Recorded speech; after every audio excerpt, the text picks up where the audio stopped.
Worried about things going extinct, and yet the policy on the most useful plants in the world is that they should all be eliminated and driven to extinction. Absolutely, they should still be concerned about youngsters using it. But we're concerned about youngsters using alcohol, tobacco, driving automobile, whatever. But that it should be the kind of prohibition that it is now, rather than regulation, it cannot be sustained in a rational society. I believe it would be more ignorant of me to listen to somebody who's trying to oppress me than it would be to just ignore the ignorant and go on with what I think is right. Even now, this interview is being conducted. I smoke pot all morning. This is what I look like high. There's a great quote that life is a tragedy to those who feel and a comedy to those who think. And if you are a thinker and you look at the marijuana situation and you're not laughing, you're fucking dumb. Do you think marijuana will ever be legalized in Canada or the United States? Yes.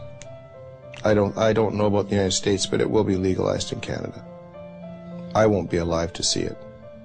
I used to believe it was right around the corner back in the 1970s. Check out the gray hair. I confess to being 61. I believe it will happen. I didn't used to. As recently as 2 or 3 years ago, I was convinced it was not going to happen in my lifetime. I wish you didn't ask me that question, but I would say I think it will be. It's always a possibility. There can be breakthroughs to reason. All we have to do to end it is get 50% of Congress plus one human being to say it's over, and it's over. There's a movement in this country, and some people have more faith in it than I do. Maybe from hosting Fear Factor all those years, I've lost my faith in human beings and their intelligence.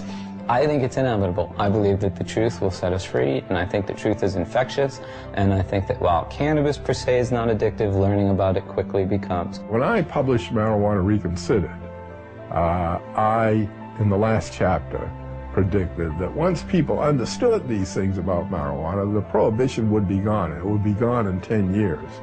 Carl Sagan, who was a very good friend of mine, read the manuscript and he said, "Lesty, pessimistic, 10 years?"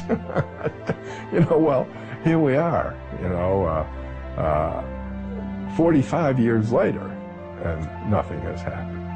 Nonetheless, it can't help but happen. I mean, you can't sustain a lie like that forever.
The following program is rated